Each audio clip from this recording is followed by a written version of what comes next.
collaboration with the Cyprus Mail, this is the Cyprus News Digest with Rosie Haralambous.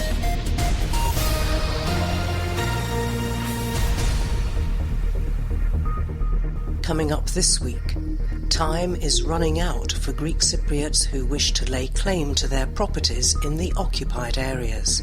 There is a time limit, there is a shelf life for it. Its mandate expires on the 21st of December. Up to now, they have renewed it since 2005 that it was created. But I have a feeling that there is a shift in the Turkish policy, especially in relation to Varosha. And free workshops are happening all over Cyprus. We find out about a lavender workshop in Platres. We are going to speak about the healing properties of lavender. As we know, lavender is the queen of essential oils. It may seem strange, 47 years after the Turkish invasion of Cyprus, to be talking about the clock ticking. Those of us familiar with the situation in Cyprus know that it has been ticking for all of those 47 years. But there's something a little bit different about 2021, particularly for people with properties that are in the occupied areas. Now, the man who knows all about the issues is Nicosia Loy Achilleas Dimitriades, who joins us now. Achilleas, thanks very much indeed once again for joining us on the Cyprus News Digest. The clock ticking, I mentioned that because I hadn't realised that the Immovable Property Commission in the north, which has dealt with a fair few claims from Greek Cypriot property owners, might no longer exist after the end of this year? Well, you're absolutely right. There is a time limit. There is a shelf life for it. Its mandate expires on the 21st of December.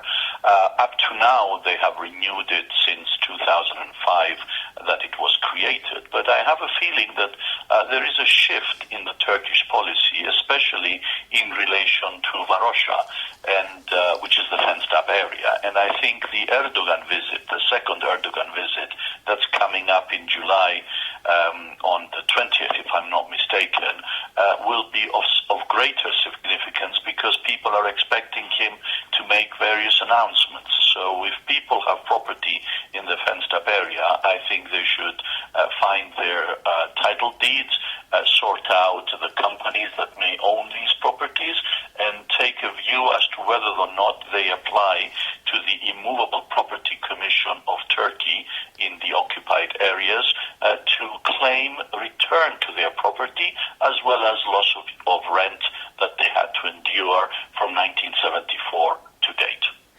You say find their title deeds. A lot of people don't have their title deeds, do they? Well, strictly speaking, there are no title deeds for the Land Registration Office of Famagusta because it has been taken over by the Turks. There are certificates of Turkish-held properties, and these were generated after a system of declarations made by the owners and the various officials. But the Land Registration Office of Famagusta will issue a certificate with the name of the owner of that property. And what people should be doing is make sure that the name that is on that certificate is somebody who is alive. There's no point claiming that this plot of land belonged to your grandmother when your grandmother has passed away in the last 10 or 15 years. You need to ensure that the property has been transferred in the name of the heirs, whoever those may be, and so you are able to file an application and use those certificates as evidence of your ownership of that land. Now that sounds complicated to me, particularly if there are several heirs. Oh yeah, it is. I mean, the point is that when each generation leaves, the heirs are more than the original owners, and this goes further and further in breaking up the property until you end up with so many relatives that it's really pointless to deal with it. But people have to get their act together. I think now we're at the level that the parents have started passing away. A lot of them already have. The children have now inherited these properties. These children are around 60, I would say, in order to have memories from 74, or Famagusta of 74. And these people should take a view as to what they want to do with this property. my advice to them is to go find their lawyer, talk to him or her, and decide to make a claim to the IPC requiring Turkey to return this property to allow them to go back, and also for the rents that they have lost, they need compensation for those. Now, if, for example, your 60-year-old who inherited from older parents has 2 children, are they in a position to actually, in a sense, just pass the property on to those 2 children now, or do they themselves have to make this claim? Well, it's a personal choice. I would prefer it if they made the claim, because if they are 60 years old, it means that they lived there. It means that they have this emotional nexus to the property, which means that their claim is much stronger on the psychological level. On the legal level, the property right does not change, but on the psychological level, on the emotional level, people can make the additional claim that they have been displaced, that all this has affected them, and make the argument that other cases before them have already done in Strasbourg. So I think that they should take a decision as to whether or not they should apply, because if they don't, then the Turkish authorities will simply consider their properties as being abandoned, and when they open up the fenced-up area of Famagusta, they will give those properties to Turkish businessmen to develop. And then, of course, that makes them, that degrades them to the position that all other displaced people are now, namely that their properties are being used by third parties, trespassers essentially. Now, for years, the government has told people with property in particularly Varosha, the fenced area of Famagusta, but also in other areas under the Turkish occupation, that they will harm prospects for a Cyprus solution if they go to the IPC. And yet we see no prospects for a Cyprus solution. So surely these people, if they don't apply to the IPC, are in danger of actually coming away with absolutely nothing. That's absolutely right. I think you've put it very nicely. The prospects are nil, so there are no prospects to be harmed, assuming the argument was a correct one. I don't think the argument is a correct one. I think it is a bogus argument. I think the government has been playing along this game for reasons better known to them, and only they can answer for that, and have also been enjoying the impunity of no negative effects to this inaction. They've been saying, oh, do nothing, nothing happens. Well, now this inaction by the government has brought about the situation where Mr. Erdogan is having a picnic in the rain in November, and everybody is awaiting Mr. Erdogan on the 20th of July to come and tell us what he is going to do with our property. Now, I do not buy that. The land is ours. We should claim it. There are legal processes which have been tested and have been successful, and you don't have to go back to live in Famagusta in order to claim restitution. You need to get yourself a lawyer, find somebody you know, somebody you trust. He will explain this to you in a legal way. You will apply to the Immovable Property Commission, and you will assert your rights so that Turkey cannot claim that you are not interested to return and give your property to Turkish developers. Right. So that's really the issue. We'll come in a moment to people who want to go back under Turkish administration, but I just have to say, over all these years, I have never ever heard an explanation from the government as to exactly how any application to the IPC is going to negatively affect the Cyprus problem. One would assume that if Greek Cypriots and Turkish Cypriots are living closer together like they used to, that there are actually better prospects for a solution. Well, I think if you take the maximum, if all Turkish Cypriots went to court and sued the Cyprus government, and if all Greek Cypriots went to the Immovable Property Commission and sued the Turkish government, then they would have to force a solution of the issue. Whereas now everybody is waiting for Deus ex machina to come and solve the Cyprus problem through the political process, which I am afraid is not moving forward. Our credibility in this system has fallen tremendously. I don't think our leadership is serious about solving the Cyprus problem on the basis of a bizonal, bicommunal federation with political equality on the UN resolutions and on the basis of the 6 points that the Secretary General has put down. I mean, they've had all this time where Mr. Ankiji was available for a discussion and the prospects were good. As a true Cypriot, he could actually deal with this. And now that Mr. Tatar, who says, oh, we are 2 different states and we want nothing to do with this, is there, we are coming up again saying, well, yes, we would like to have a federation. Well, people don't believe us anymore, and I'm afraid our credibility has been affected seriously, in addition to all the golden passport saga, which also affects our position in Brussels with the Europeans. Yeah, and we keep saying that Europe isn't supporting us. I don't think it's really very surprising at the moment, is it? Now, let's come Exactly. Let's come to this business of some of the people with properties in Varosha have said they would be more than willing, not only have they probably applied already to the IPC, but they would be willing to go back, renovate their properties and go and live under Turkish administration in that area. And then there are other people who say, I won't go to the IPC because that is recognising the authorities in the north. Well, let's start with the second one first. Only states recognize states. That's International Law 101. People do not recognize states. So if I tell you you have the state of Rosie Charalambous, that doesn't mean that you are recognized in international law. Whereas if a state says so, then you have a chance of it being recognized.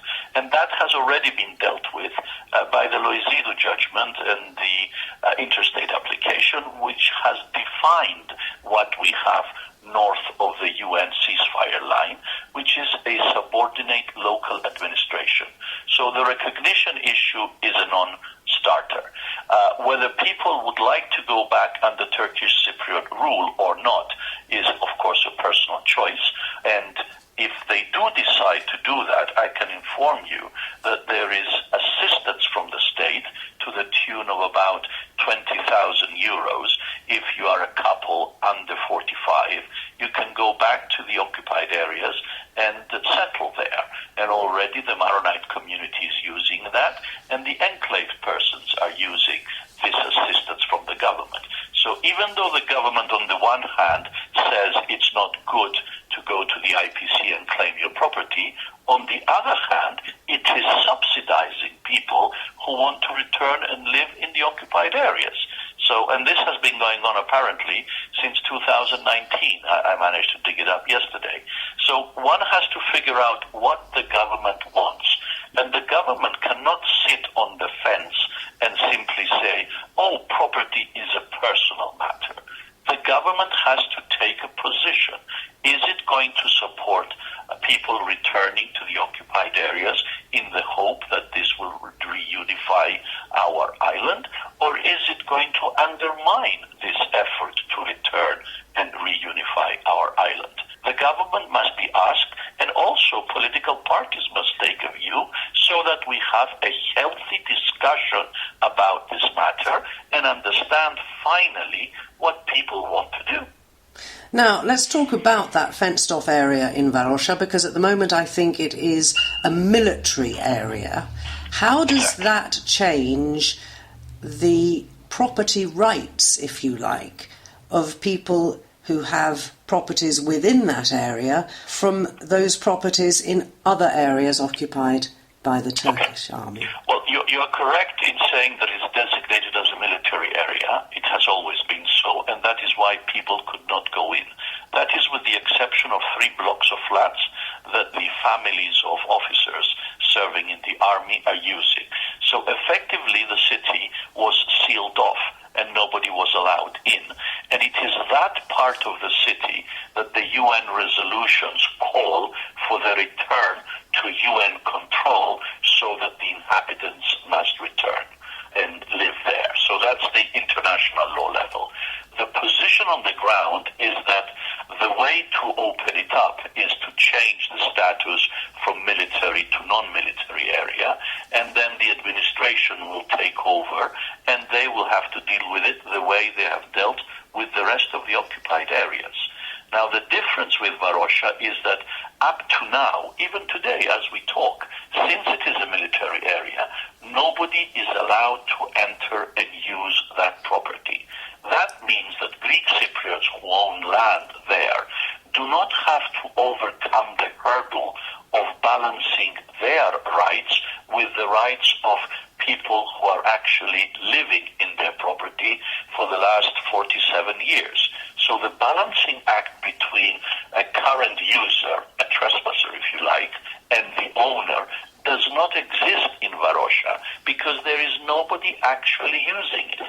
So legally speaking, if you apply, the chances of getting your property back is at a maximum because there is no competing interest from a local person who has been using that property without your permission.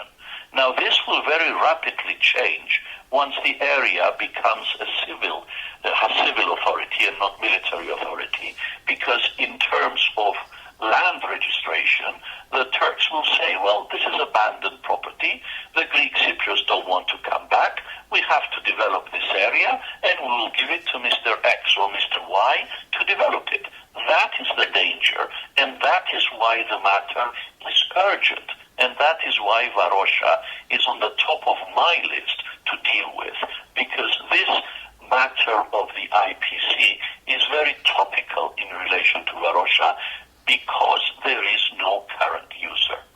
That, of course, does not apply to the rest of the occupied Cyprus. Well, you just answered my next question, actually, which was, what's the difference if there is, for example, a Turkish Cypriot family who may have been displaced, say, from Paphos, living in a Greek Cypriot property? It's a very different kettle of fish, isn't it?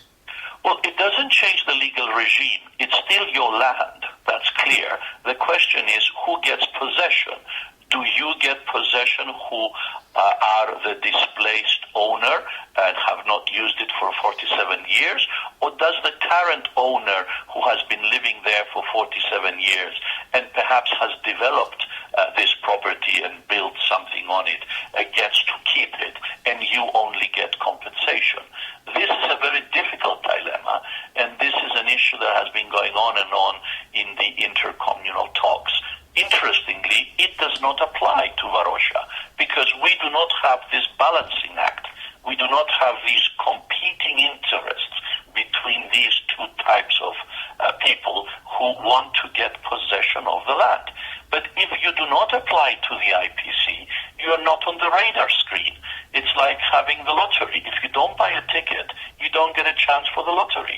If you buy a ticket, chances are that you may or may not win, depending on the odds. But you need to buy the ticket. You need to apply to the IPC. If, of course, you want the return of your property. If you have faith in the political system and its success over the years, then you should rest assured that it will solve the Cyprus problem and that you will be vindicated in the end. Otherwise, I'm afraid this is the only legal avenue I can offer to you. And we should add, shouldn't we, that the beachfront has been opened up. Certain areas of Varosha have been opened up. They've repaved roads. They've built kiosks on the beach. It's like, if you like, the thin end of the wedge, is it not? Do we expect them to start saying, well, we'll go a little bit further, or are they going to keep their hands off those privately owned properties for the time being? Well, your observation is absolutely correct, is bang on. They have only used public property. They have used the roads, which obviously belong to the government, and they have also used the beachfront, which of course does not belong to any private individual. They have not touched the individually owned properties. Now, I think there is one difference, and that has to do with certain properties that actually belong to FGAF. And there is a facility that I understand that it's a mosque, a small mosque that I understand is being renovated, and around it there are certain other properties which belong to FGAF. That is to say, the title deeds are in the name of FGAF from the Ottoman times. And I think those are being restored, and I think they will open those up as a show of the use of properties by FGAF. And then they will try and tie that in with the claim that the whole of Varosha belongs to FGAF, despite the colonial compromise with the British government, where 1.5 million sterling was paid to the Turkish Cypriot community in full and final settlement of all outstanding claims, including those of FGAF. So if you ask me what's going to happen on the 20th, Erdogan will come. There will be a big fiesta talking about the need to reopen Famagusta. He will probably invite the owners to return, which has already been the case. He will probably open up a mosque and some other facilities around it just to show that FGAF is there. And then we'll have to wait and see. And if we don't call his bluff, I'm afraid he will succeed in taking over Varosha and using it for his own purposes. Let's just clarify about FGAF, because you mentioned the colonial payoff, as it were, but that is well documented through previous court cases that you personally have dealt with, I think. So why would they come back and try that again? Well, there's two levels here. The one is the legal cases in Strasbourg, and the other is the political compromise and the documents that were signed. On the legal level, we've had two cases already. The first is Arestis Xenidis, where FGAF argument was run by the Turkish government, and when we challenged the argument and asked for them to supply title deeds, they failed to do so, so their claim was dismissed. The second time was in the Lordos case, where they did a very elaborate memo saying how important FGAF was and how they were owning certain properties from the Ottoman times, and that the English had made various bad things to their properties, and now they've discovered these title deeds in Varosha, and therefore they are entitled to it. The court did not allow the argument to proceed, and it's only now in the current case, which is currently before the court, that this issue of FGAF has been raised very seriously, also before the IPC, and hopefully we will put it to rest for a third time, and I think this time will be the final one. Your final message to anybody who has property anywhere in the occupied areas, Achilleas? Well, property rights have this ability to survive the change of rulers.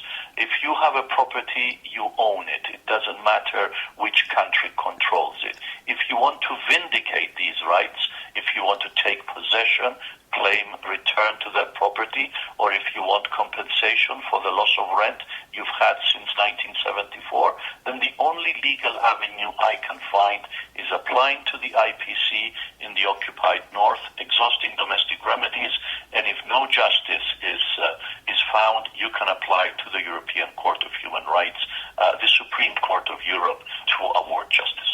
And it has been awarded in several cases, has it not? Oh, absolutely. I mean, start off with the Loizidu case, where the compensation was actually paid. There's 32 other cases which are called Loizidu clones.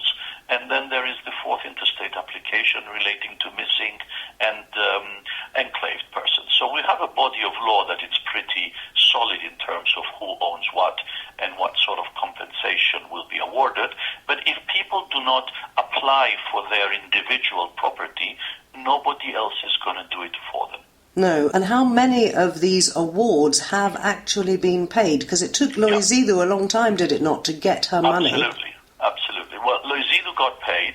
There are 33 cases worth about 50 million, which the Turks have not paid.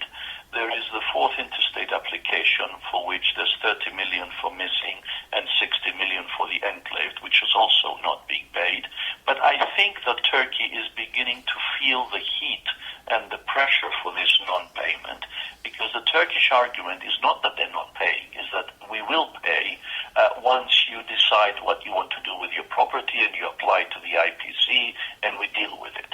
Our position is pay us the money, return the property, and then we will deal with it. So we are at a standstill, and political pressure from both sides is exerted in the hope that human rights will prevail, especially if Turkey wants to join the EU, wants a custom union, wants money for the refugee issue, or even wants a visa to enter the EU. Right-thinking members of Europe should uphold the rule of law and human rights and force Turkey to comply with these judgments. And persuade Greek Cypriots, of course, that they have, I think you said, until the 21st of December, because if the IPC mandate is not renewed, that, as they say, will be that. Achilleas Dimitriadis, prominent Nicosia lawyer, thank you very much for explaining it all to us. Thank you for having me. Keep up to date with events in Cyprus and around the world with the Cyprus News Digest. We've spoken on the programme before to our Deputy Minister of Tourism about workshops that are going to be run across the island on crafts, on gastronomy, on all sorts of things very Cypriot. Well, starting this Sunday and running right the way through until the autumn, there's the history of lavender taking place in Platres. It's organised partly by the Trudos Network, from where Eula Michailidou joins us to tell us all about it. Eula, lavender. I didn't really associate it so much with Platres before. Tell us a bit about the history of lavender in Platres and then what's coming up on the workshops. Lavender is in full blossom on this time of the year. July is the month of lavender. So we are very happy that we see all this beauty around us. The history of lavender in Platres comes from the Victorian times. When the English people came to Cyprus, they made their base in Platres. Platres was the administration base for the British bases. So with all the nice things that they came to resort, the water, the electricity, the post office, and all the infrastructure, which has turned Platres from a small village into a royal resort, came also the lavender. As we know, Queen Victoria was adoring lavender. She was using lavender everywhere in the palace, to clean the floors, to use it as perfume, to drink it as tea. So many uses. This is how the lavender story started. Now, you've got all these workshops coming up, but I think that throughout the months they're running, they'll deal with different things. And exactly. On this coming Sunday, it talks about, I think, the healing properties, lavender tasting. I've had lavender ice cream, which was quite extraordinary. And as you say, tea is a very traditional way of using it. So what will Sunday's visitors be actually doing? The aim of these workshops is to teach actually people to do some things with lavender. So one part is going to be education. As you have rightly said, that we are going to speak about the healing properties of lavender. As we know, lavender is the queen of essential oils because it has so many uses. It can be used from insomnia to toothache, to earache, to acne. It can heal so many things. So our aim is to share our knowledge about lavender and the healing properties, and also encourage people to use the gifts of nature for feeling good and for healing themselves. Apart from that, in July, we will be running a workshop about the traditional bouquet that the ladies of Platres were doing. It's a way of cutting the lavender early in the morning when it's fresh. And with this lavender, there is a special technique that they make it into a bouquet, which keeps the flowers of lavender inside for a very long time. And then you can place them in your wardrobe. Yeah, it keeps moths away, doesn't it? Yes, it does. That was the initial use of lavender that the people of Platres knew. And that was the main reason that lavender came to Platres. I mean, there were lots of mosquitoes on that time, as there was a lot of water around. So the main reason that they brought lavender to Platres was for the mosquitoes. Well, I know that it's used for so many things. It's a brilliant healer if you've got a cut to get it to heal without a scar. As I say, it keeps moths away from clothes in your wardrobe. And of course, it smells delicious. Now, tell us exactly when on Sunday this is taking place, because I think people have to pre-register, although the workshop itself is free. Exactly. As we want to provide our best service to the people that are going to come, it's very important to know that they are coming. We are doing small groups of 20 people so that we can give them attention. We can offer them the lavender hospitality, which is going to be with lavender tea, sweets, lavender concentrate, and then they can taste all the products as well. and they can attend the workshop. So we are running 2 workshops every Sunday. One is going to be at 10 a.m. in the morning, and the other one is going to be at 4 p.m. in the afternoon. And they last how long, Eula? They last about 2 hours with the workshop, with the academic part, with the tasting. Actually wants to be a relaxing experience for people. I mean, we don't want to push them. We just want them to give them time. Plus, there they can see the local women doing different things with lavender, which is going to be nice to see them.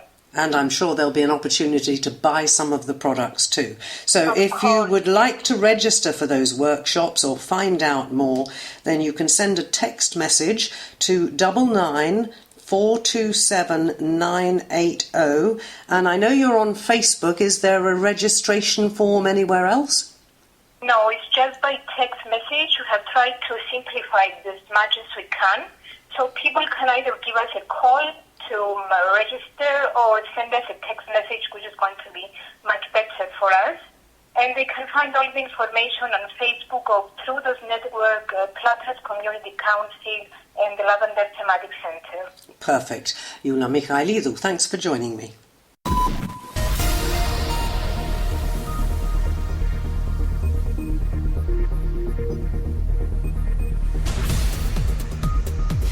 Well, that about wraps up this edition of the Cyprus News Digest. Many thanks for your company. Hope you'll join me next week. Till we meet again, take care and God bless. Bye-bye now.